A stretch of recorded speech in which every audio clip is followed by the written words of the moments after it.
Patriotas, amigos, bienvenidos una vez más aquí a AFN TV, American Freedom Network TV, y nuestro segmento 911, los Estados Unidos de América bajo ataque.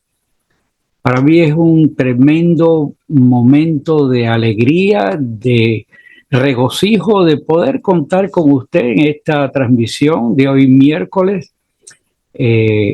Estamos escasos a días de la toma de posesión del presidente Trump, y eso nos llega indudablemente de cierto estado de euforia, de alegría, de ansiedad, evidentemente, porque estamos tratando de dejar atrás esa birria de escoria de gobierno que todavía está ahí, pero que ya sabemos que es historia, y que nosotros estamos de frente, pues, como quiera que sea, a la búsqueda de esa felicidad y de esa esperanza que tenemos en el nuevo gobierno.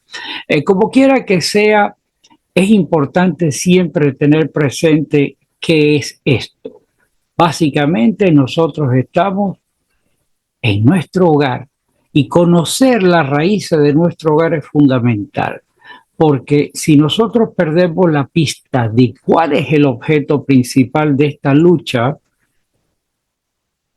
estamos perdidos. Porque recuerde lo que siempre digo, estos individuos del mal, estos degenerados, pululan en su mente 25 horas de las 24 del día, porque ellos le inventaron una, para buscar la manera de dañar a esta nación. Para eso voy a tomarme el privilegio, porque estoy autorizado por ahí para hacerlo por parte de los que prepararon el siguiente video que les voy a presentar, que es una historia, un resumen de las raíces de esta nación y que quiero, pues, compartir con ustedes. Es la sociedad John Birch Society, en la cual, por favor, les invito a que revisen. Aquí les voy a dejar la dirección de la sociedad para que ustedes entren y si están interesados formen parte de ella, porque es un bastión en defensa del anticomunismo en esta nación. Es una sociedad que tiene un compromiso dedicado a educar a la ciudadanía, a promover valores, a un sinfín de actividades a las cuales ellos se dedican, pero principalmente a denunciar las alarmas sobre amenazas del globalismo y de todas estas cosas, pues, que estamos tratando de dejar allá atrás, y por consiguiente estar conectado con sociedades como esa, a lo cual yo les invito nuevamente, por favor, busquen aquí la dirección de la página web y se pueden suscribir hasta las revistas, las publicaciones que ellos editan continuamente, son completamente gratuitas, y además está decirles, pues, que es interesante que lo sigan ustedes. En función de esta batalla por la libertad y por abrir los ojos, me tomo el atrevimiento de compartir con ustedes a continuación el video de esa visión de qué es los Estados Unidos. Importante de todo eso es que, por favor, a usted lo invito a que comparta el video y lleve usted esta antorcha de información, llévela con valentía, llévela con determinación, porque los principios que existen en esta nación son los principios que nosotros veneramos y queremos para nuestra familia, y nos toca a nosotros defenderlos, sino que no solamente ser espectadores y ver el programa, sino compartirlo para que esta corriente de información llegue a tantas personas como podamos. Sin más dilaciones, por favor, gracias nuevamente a las personas que nos acompañan. Si usted está aquí por primera vez, le invitamos a que se suscriba y active los algoritmos que permite el sistema para estar comunicado. Y lo más importante, por favor, comparte. sin más dilaciones, pasemos a este programa, a este video. Se lo recomiendo, de verdad vale la pena.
Estados Unidos de América.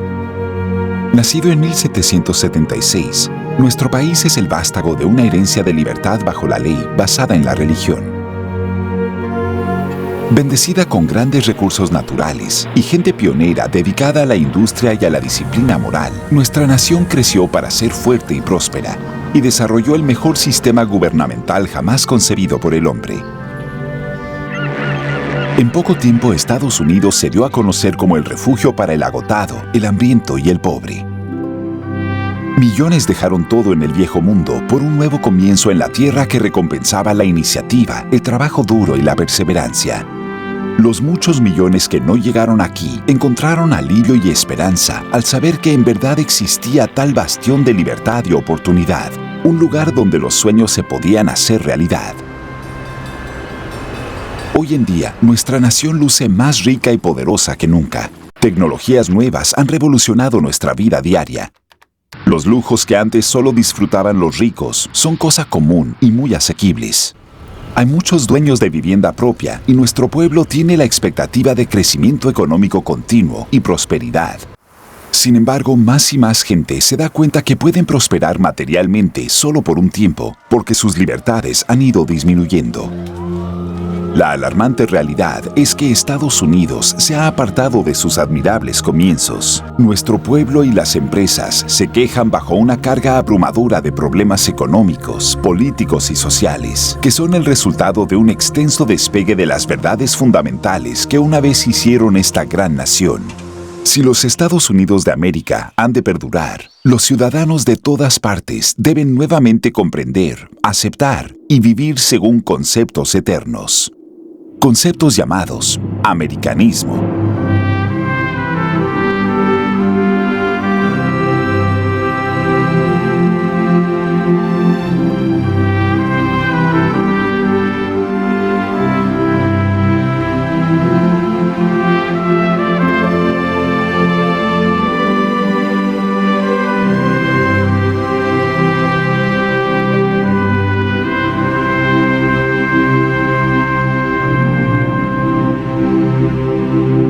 ¿Qué fue lo que hizo a los Estados Unidos excepcional y los separó de otras tierras? ¿Serán los recursos naturales? No, otras tierras fueron igualmente bendecidas. ¿Habrá sido el pueblo? No, la gente que creó a los Estados Unidos vino del extranjero. ¿Será entonces la planificación y la sabiduría del gobierno que estimularon a nuestra nación a tales alturas? No nuevamente.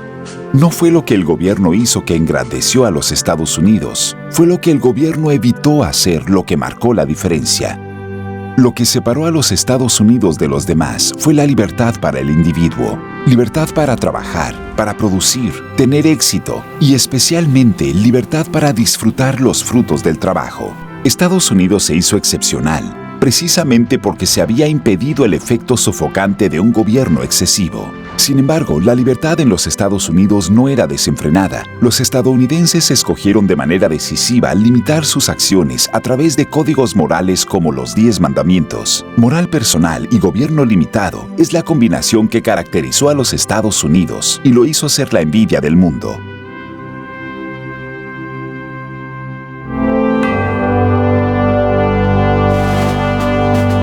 Cuando nuestros fundadores decidieron que habían tenido suficiente opresión británica, se desprendieron y declararon la independencia. Indicaron en la Declaración de la Independencia, como verdad autoevidente, que todos los hombres son dotados por su Creador de ciertos derechos inalienables. En otras palabras, Dios le dio al hombre sus derechos, y que entre ellos están la vida, la libertad y a la búsqueda de la felicidad. Y justo en la próxima oración, los fundadores definieron el desempeño apropiado del gobierno cuando dijeron: para garantizar esos derechos entre los hombres se instituyen los gobiernos. Esta es la base filosófica entera de nuestra nación. Aquí el gobierno no puede redistribuir riquezas legítimamente, asumir poder sobre la vida del pueblo y dominar la existencia del hombre con impuestos opresivos, regulaciones y controles. De acuerdo a los fundadores, el gobierno debería ser una fuerza negativa que deja a la gente tranquila. Su mera función es proteger a los ciudadanos unos de otros y de gobiernos extranjeros, y especialmente del propio gobierno en sí. Los fundadores no crearon al gobierno para ser una fuerza positiva y hacer cosas para o por la gente, para tomar de algunos y darle a otros. Ellos sabían que cuando el gobierno hace algo por un ciudadano, debe tomar de otro para hacerlo, adquiriendo control sobre ambos en el proceso.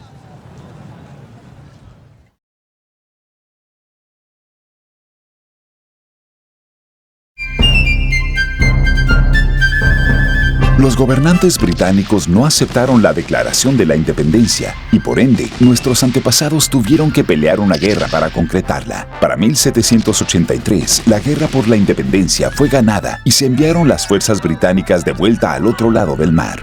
Pero nuestro gobierno de esos tiempos era débil, no tenía cómo resolver las disputas entre los estados, ni el poder para colectar impuestos para las necesidades pertinentes, tales como la defensa nacional. Así que en 1787, delegados de 12 de los 13 estados se encontraron en Filadelfia para revisar el sistema y produjeron una estructura gubernamental enteramente nueva, conocida como la Constitución de los Estados Unidos.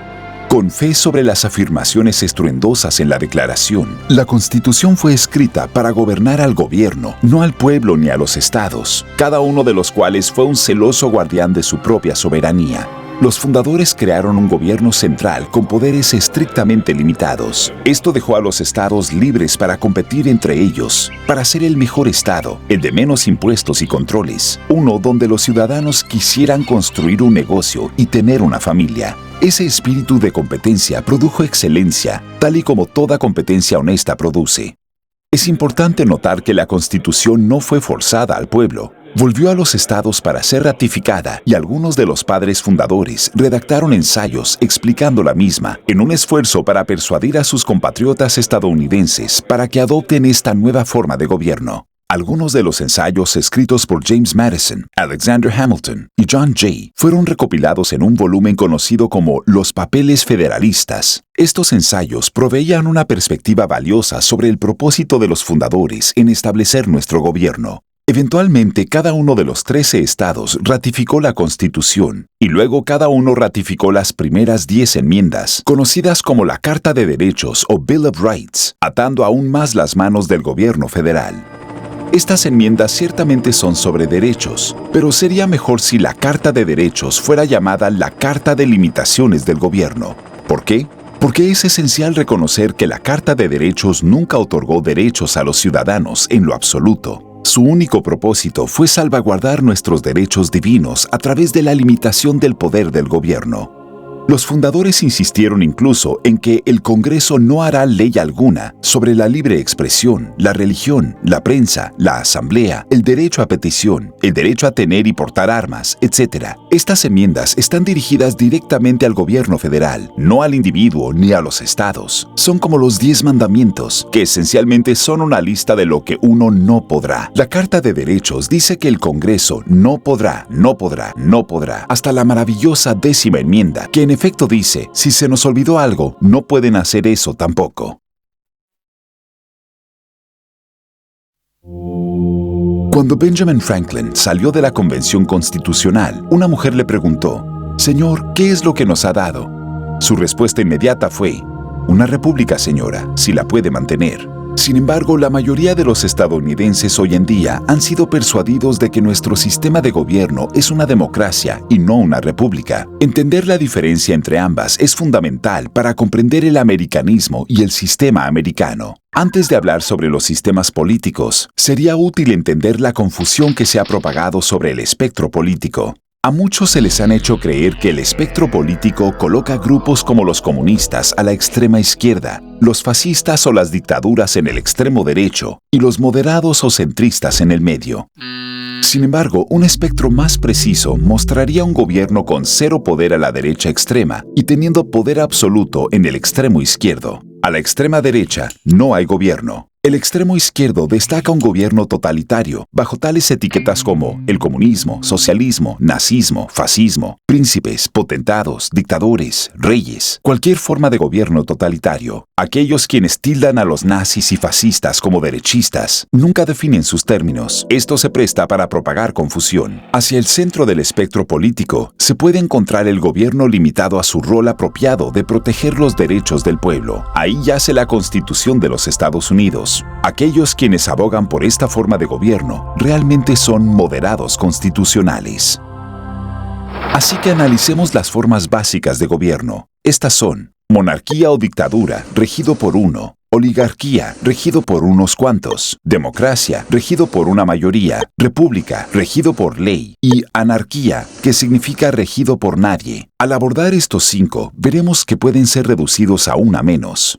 Si observamos primero a la monarquía o dictadura, vemos que esta forma de gobierno en realidad no existe en el sentido práctico. En realidad siempre es un grupo que pone a uno de ellos al frente. Un rey tiene su concilio de nobles o condes, y cada dictador tiene sus burócratas o comisarios trabajando detrás de escena. No está regido por uno, a pesar de que solo uno sea el líder visible. Está regido por un grupo, así que eliminemos monarquía o dictadura, porque en realidad nunca existe.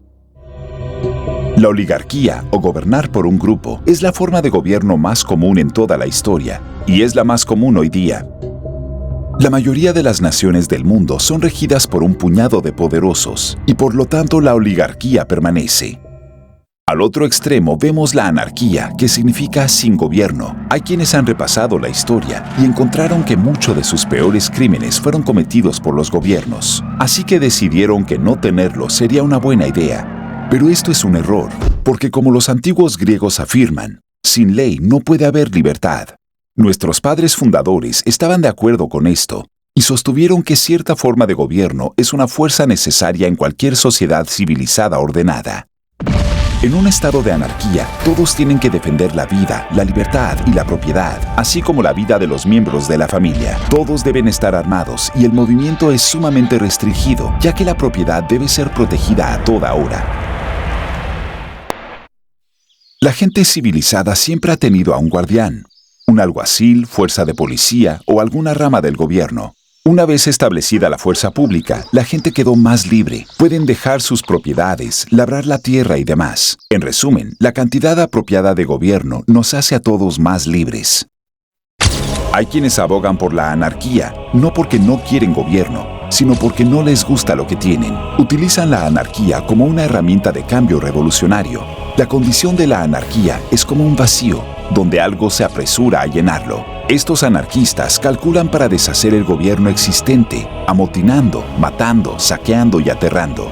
Trágicamente, la gente que vive bajo tal caos suele acudir a aquellos más aptos para ponerle fin, y les ruegan que tomen las riendas y restauren orden. ¿Y quién mejor para terminar el caos? Los mismos que la causaron. Los anarquistas que crearon el problema crean un sistema gobernado por ellos, una oligarquía donde adquieren poder total.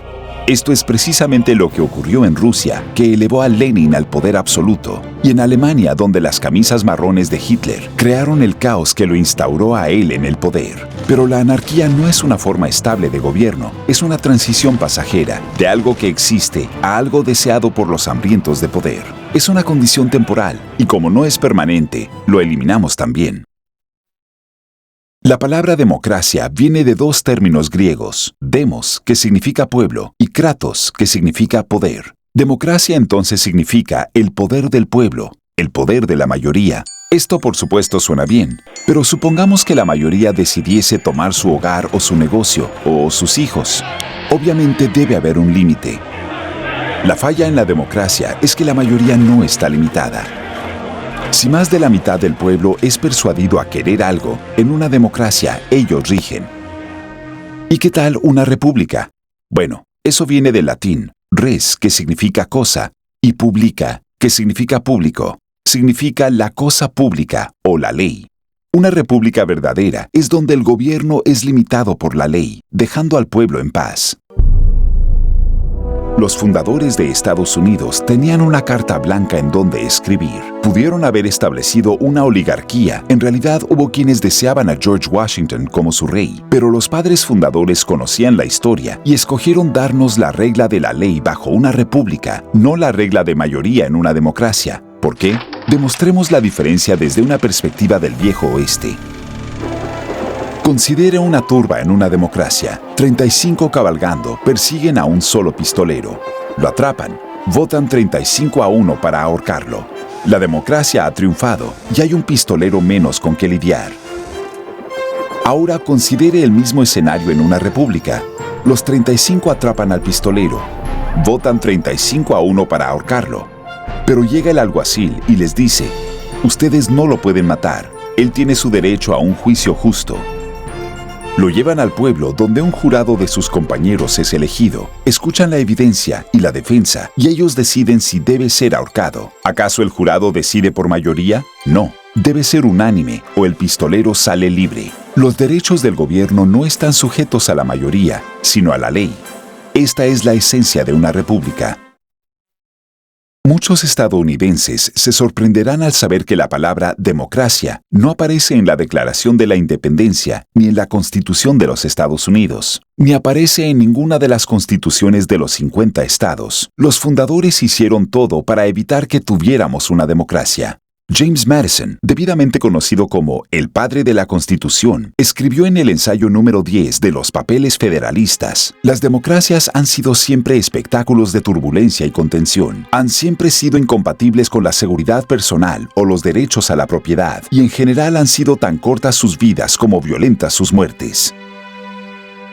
Alexander Hamilton estuvo de acuerdo y comentó: nosotros somos un gobierno republicano. La libertad verdadera nunca existe en el despotismo o en los extremos de la democracia. Samuel Adams, un firmador de la Declaración de la Independencia, dijo: la democracia nunca dura mucho, pronto se desperdicia, se agota y se asesina a sí misma. Los fundadores tenían buenas razones para repudiar a la democracia, porque sabían que las democracias en los primeros estados griegos produjeron algunos de los excesos de gobiernos más salvajes imaginables. En cada caso terminaron sin ley, luego la anarquía y finalmente tiranía bajo una oligarquía.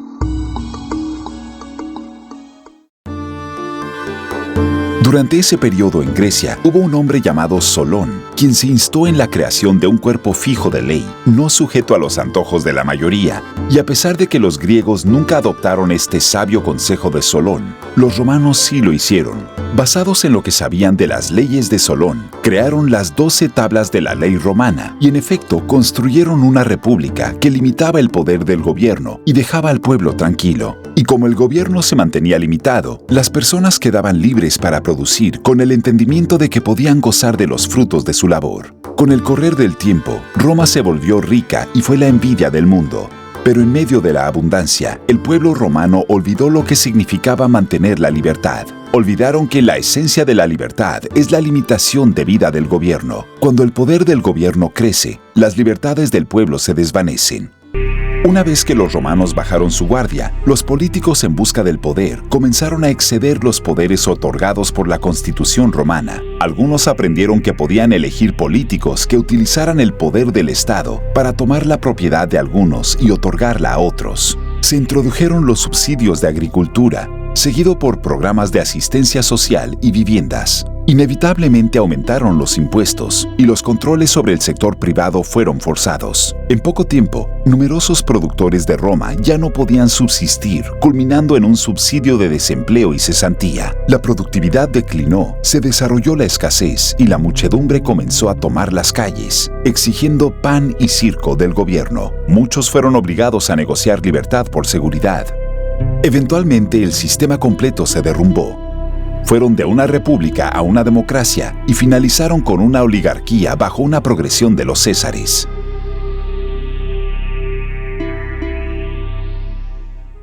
Por lo tanto, la democracia en sí no es una forma estable de gobierno. En vez, es la transición gradual de un gobierno limitado al gobierno ilimitado de una oligarquía.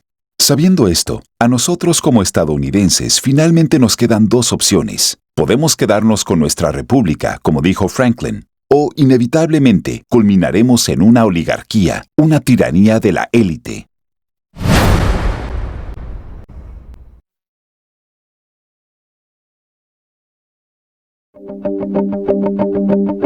Tal y como existe confusión generalizada sobre el espectro político, de igual manera existe una confusión similar en la arena económica.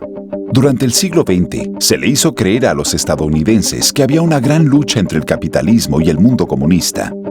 Sin duda existía una batalla, aunque los adversarios reales nunca han sido debidamente identificados. No puede haber una discusión sobre sistemas económicos sin antes definir términos, y uno de los términos más básicos en economía es capital, cuya definición es los medios para la producción. Para ilustrar qué es capital, consideremos una economía muy sencilla.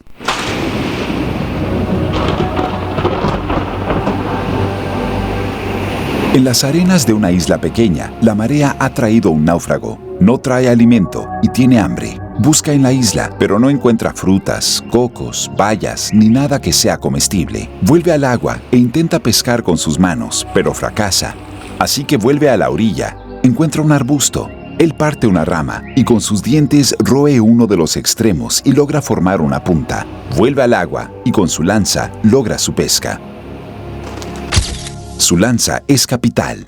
Es el medio de producción para pescar. Invirtió parte de su tiempo y esfuerzo para producir algo que no pudo comer, pero algo que lo ayudaría a producir algo para comer.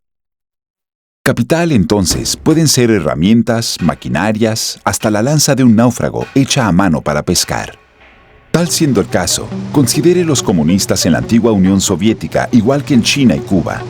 Siempre han utilizado herramientas y maquinarias. Los oficiales allí ven hasta a las personas como capital. Es decir, entonces, que por plena definición, ¿no son los comunistas capitalistas? En ese efecto, ¿no somos todos capitalistas? Y por lo tanto, ¿acaso no son todos los sistemas económicos sistemas capitalistas? Entonces, ¿cuál es la diferencia entre lo que es el sistema comunista y lo que se supone que sea el sistema capitalista estadounidense? La diferencia es quién es el dueño del capital. El sistema es capitalista monopolístico, controlado por el Estado, o capitalismo competitivo de mercado libre. Es entre estos dos sistemas opuestos que ha rugido siempre una batalla. Antes de continuar, definamos también lo que es el mercado libre. Básicamente, es un sistema autoestabilizado en el cual todas las partes son plenamente libres para negociar entre sí. Pero cuando la fuerza, el fraude o el daño afectan a una de las partes, el rol del gobierno es meramente castigar a quienes cometen tales ofensas y reivindicar los derechos del perjudicado. Esto protege la integridad del sistema del mercado libre o libre empresa, sin intervenir en él. El término propiedad privada también requiere aclaración, ya que la propiedad privada es un componente clave en un sistema de empresa libre. Para que la posesión de la libertad privada sea total y completa, se deben cumplir estos 4 aspectos: el título, el control, el uso y la capacidad para disponer de lo que uno posee. En una economía de mercado libre, estos aspectos no tienen restricción, siempre y cuando el propietario no viole los derechos y demandas legítimas de los demás. La posesión de la propiedad privada y la libertad van de la mano. Siempre lo han hecho.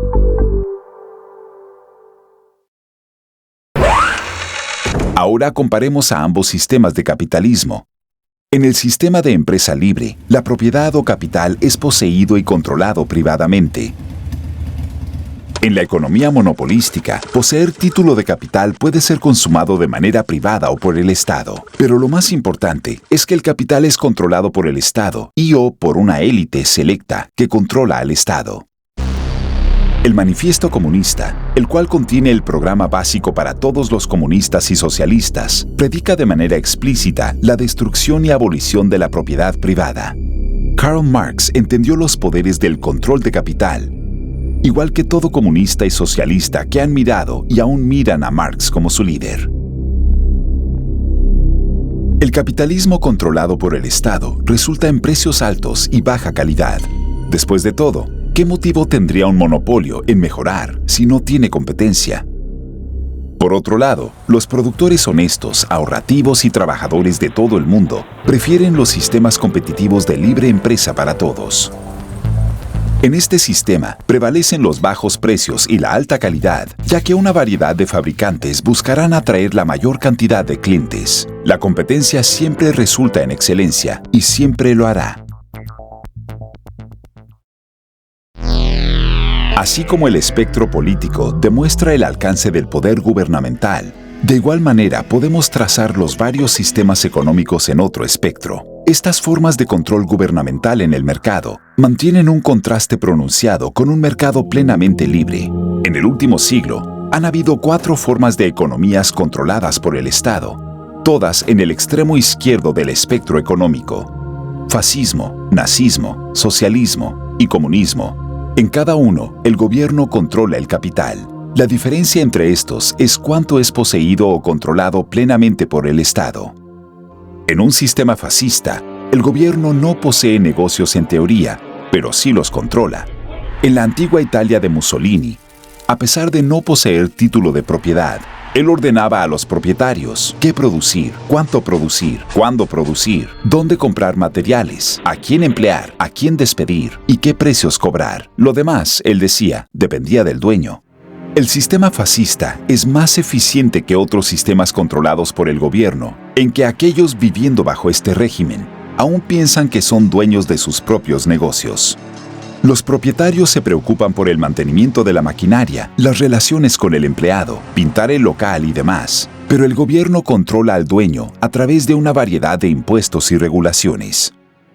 Bajo el nazismo, el cual significa socialismo nacional, sus partidarios fueron un paso más allá y adquirieron propiedad de algunas corporaciones como Volkswagen. Sin embargo, Hitler no se apoderó de otros gigantes industriales. Él simplemente los controlaba, igual que Mussolini controlaba las empresas en Italia. El socialismo ocurre cuando los gobiernos adquieren posesión de las industrias mayores, tales como transporte, comunicaciones, servicios públicos, con el fin de ejercer el control sobre la economía. A través de la apropiación de estos segmentos vitales de la industria y creando agencias regulatorias, los socialistas obtienen control básicamente sobre todo lo demás. Finalmente está el comunismo, el abuelo de todos en el sentido económico. En cierto aspecto, el comunismo es más honesto que el fascismo, ya que todo el capital es poseído y controlado por el Estado. No hay falsas pretensiones sobre el asunto. Ahora combinemos los sistemas económicos y políticos, porque en fin, uno nunca existe sin el otro. Vemos nuevamente que finalmente solo hay 2 opciones: un sistema de libre empresa competitiva en una república, o un sistema controlado y monopolizado bajo una oligarquía.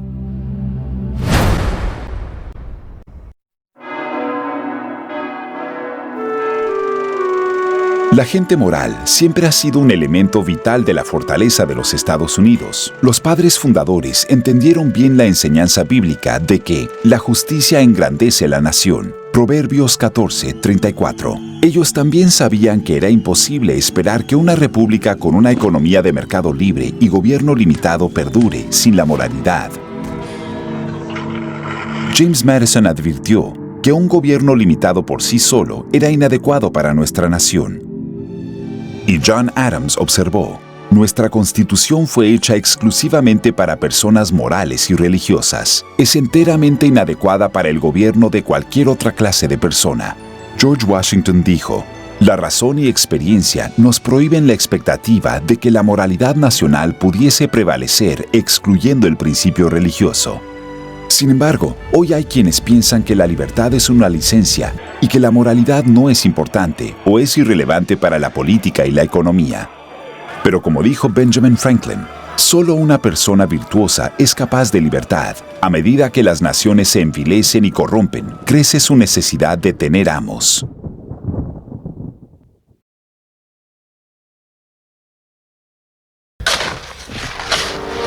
La alternativa al americanismo es lo que ha condenado a la gran mayoría de la raza humana a vivir como esclavos a través del milenio. Es la idea de que los derechos son privilegios dispensados por una oligarquía de acuerdo al gobierno ilimitado de los hombres, que el Estado debe controlar y o poseer el capital nacional cuya actividad económica es dirigida por un poder central, que la moralidad es intrascendente y que se prefiere la seguridad sobre la libertad y la oportunidad. Nuestra nación continúa siendo desviada de su curso, y los principios que llevaron a la grandeza de los Estados Unidos son hechos a un lado. La sencilla pregunta para nosotros es: ¿continuamos nuestro desliz en dirección opuesta a los principios fundamentales de nuestra nación o regresamos al tipo de gobierno que heredamos? El tiempo se agota para los estadounidenses que presienten que algo anda mal. Deben decidir qué país le dejamos a las futuras generaciones. Lo único que hace falta es que un número suficiente de estadounidenses se involucren en la pelea por la libertad y devolver nuestra nación hacia menos gobierno, más responsabilidad y, con la ayuda de Dios, un mundo mejor.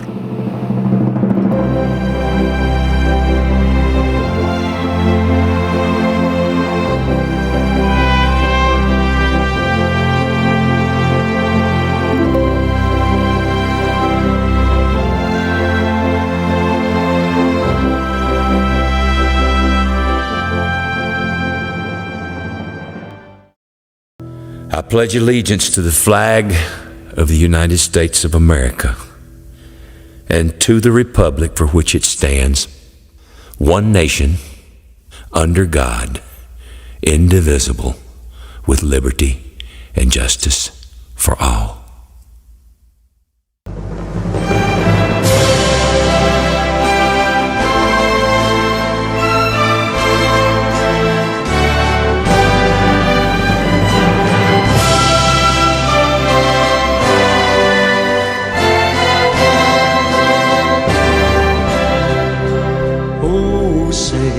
Can you see by the dawn's early light what so proudly we hailed at the twilight's last gleaming, whose broad stripes and bright stars through the perilous fight over the ramparts we watched were so gallantly streaming, and the rockets' red glare, the bombs bursting in air, gave proof through the night that our flag was still there. Oh, say does that star-spangled banner yet wave o'er the land of the free and the home of the brave?